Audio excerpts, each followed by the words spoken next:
Olá, bem-vindos a mais uma exploração aqui com a gente. Hoje, olha, a gente tem um material bem legal sobre as cozinhas da América e não é só tipo uma lista de pratos, sabe? É mais um convite para a gente entender como a história, as migrações, os ingredientes daqui, como tudo isso se mistura na panela, no fogão. A nossa missão aqui, então, é tentar destrinchar essas anotações e descobrir as histórias e os sabores por trás dessa variedade toda no continente. Que tal? Perfeito, é exatamente isso. O material que a gente tem aqui sugere que, para entender o sabor de hoje, a gente precisa olhar para trás. Para a ancestralidade indígena, óbvio, mas assim, fundamentalmente para os grandes movimentos de pessoas, né? Que atravessaram oceanos, continentes, fome, busca por vida melhor, conflito, expansão territorial. Tudo isso, olha, deixou marca funda no jeito de comer nas Américas.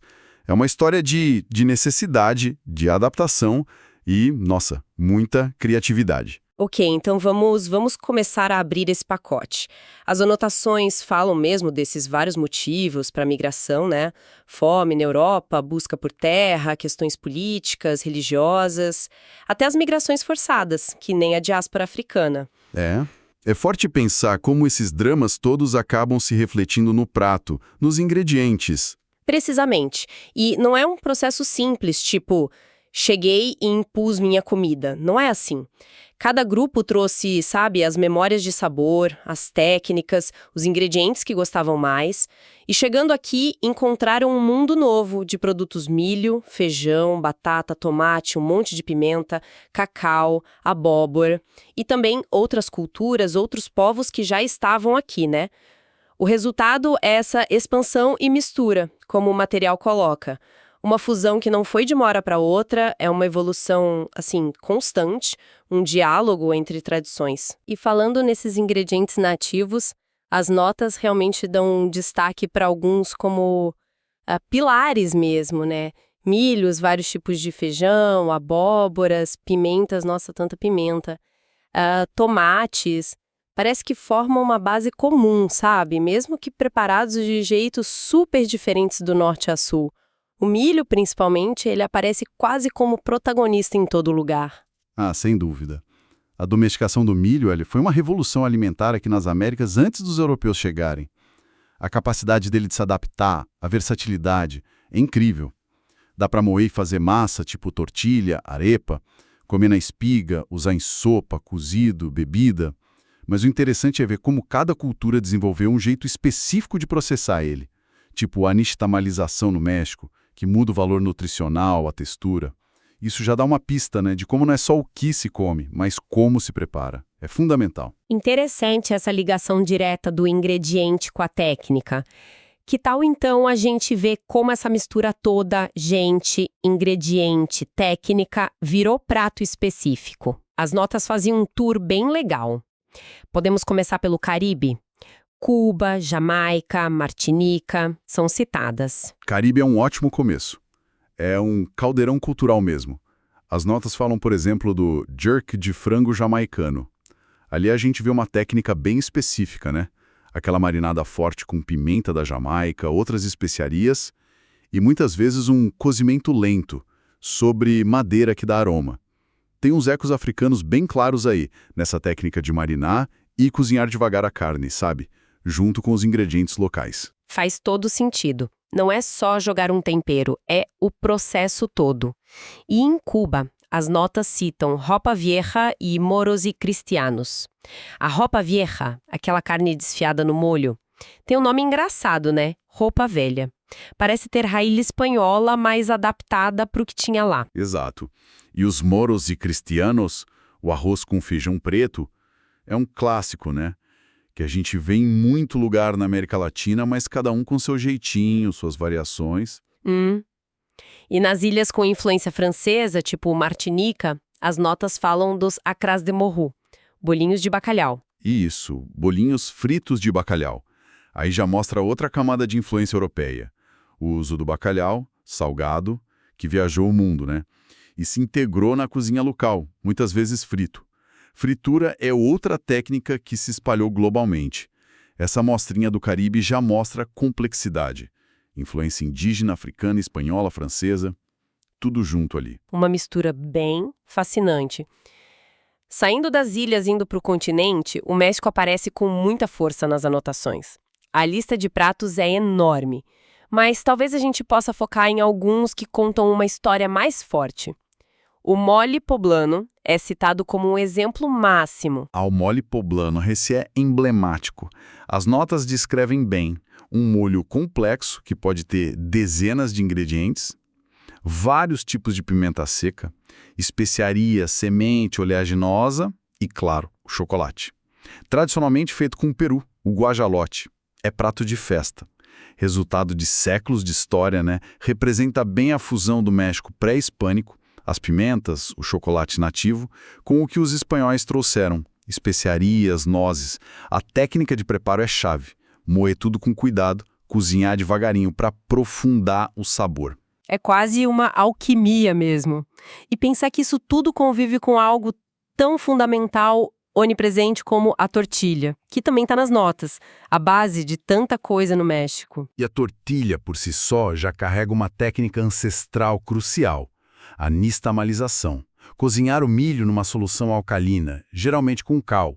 Isso não só deixa mais fácil moer e melhora a textura da massa, a masa, como aumenta a disponibilidade de niacina, a vitamina B3. Evita doenças, sabe?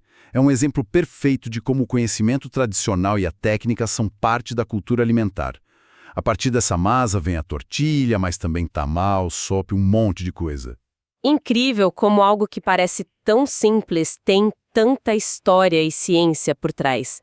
Descendo agora para a América do Sul, as anotações levam a gente para o Peru, super celebrado pela cozinha de fusão, né? O ceviche é o carro-chefe. Sim, e as notas trazem um detalhe interessante. Mencionam tanto o ceviche clássico quanto o ceviche chifa.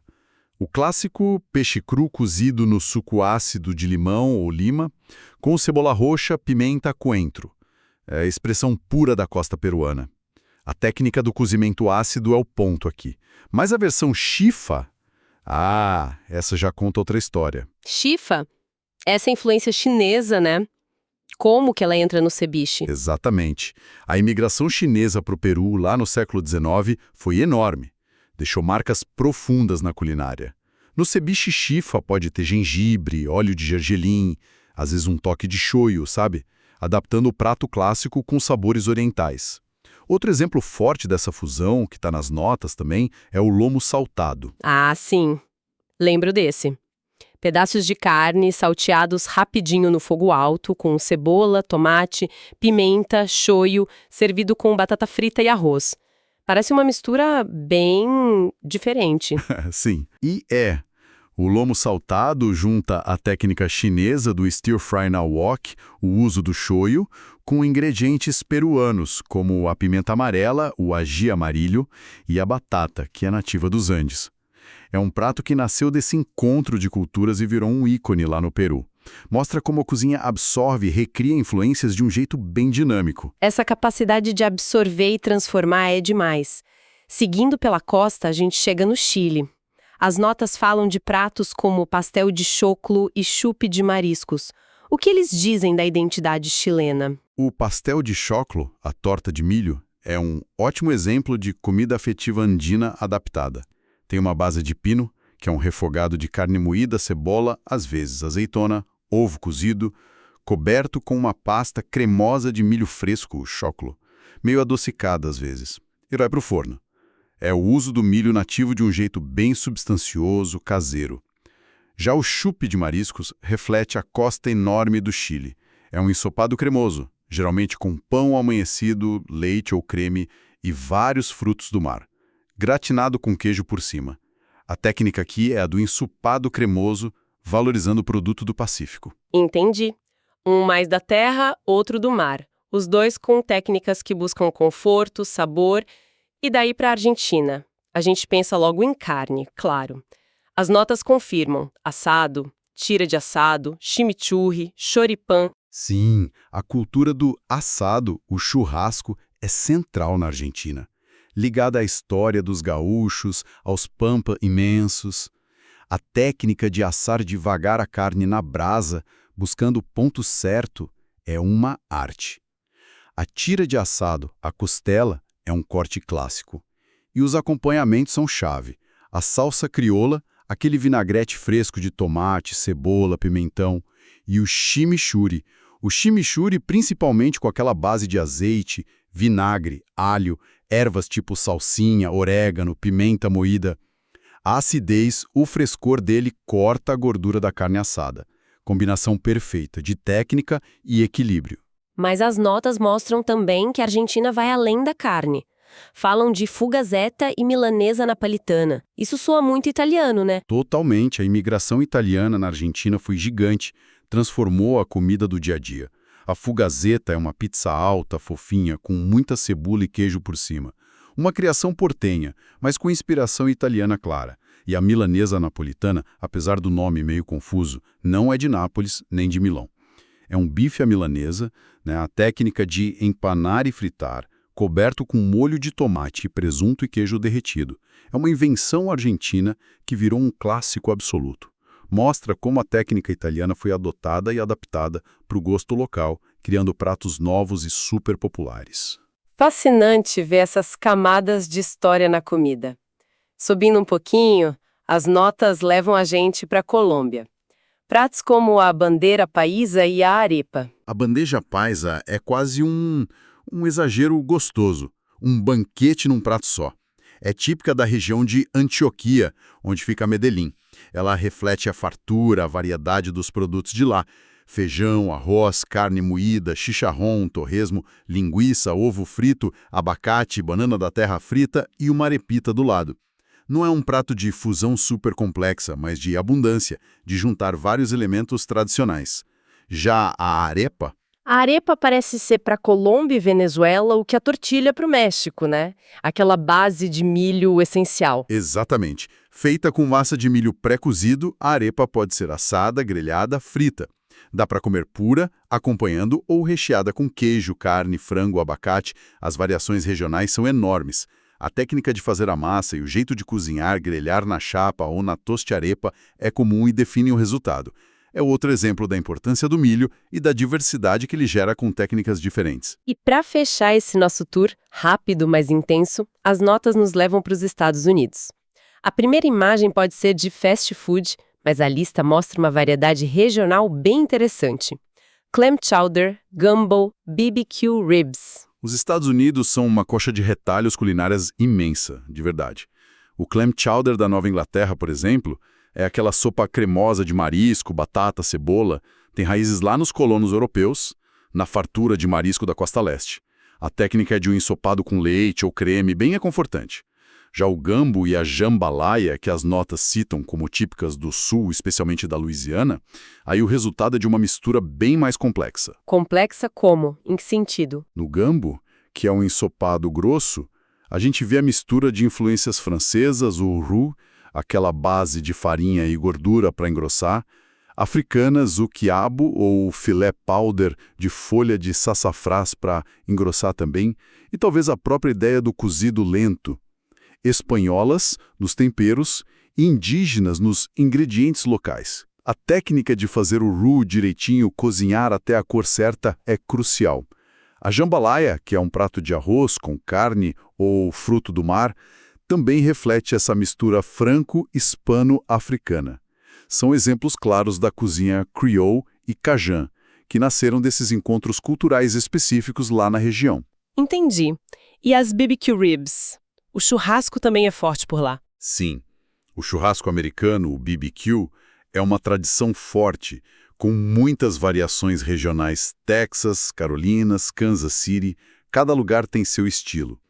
As BBQ ribs, as costelinhas de porco, geralmente envolvem técnicas de cozimento lento, muitas vezes defumação e a aplicação de molhos barbecue, que podem ser doces, apimentados, mais para o vinagre. A técnica da defumação e do cozimento low and slow, devagar e em baixa temperatura, é central para amaciar a carne e dar sabor. De novo, a técnica definindo o prato. Nossa, foi uma viagem e tanto. A gente percorreu o continente e viu como as migrações, os ingredientes nativos e, olha, fundamentalmente, as técnicas de preparo se amarram para criar essa diversidade incrível. Não é só uma lista de comida, né? É um mapa de histórias humanas. Exatamente. Cada prato que a gente falou aqui e tantos outros que nem deu tempo carregam ecos dessas jornadas, dessas adaptações, desses encontros.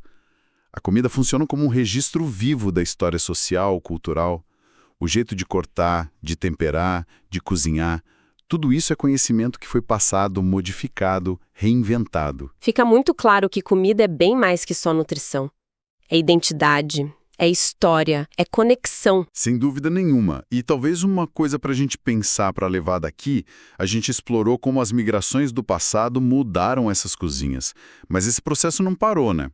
A gente vive num mundo onde gente, ideia, ingrediente, tudo circula muito mais rápido que antes. Como será que os movimentos de hoje, a globalização, essa troca instantânea de receita pela internet, como isso está continuando a transformar as cozinhas das Américas agora?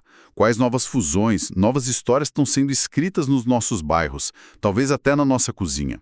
A história da comida americana continua super vibrante e mudando sempre.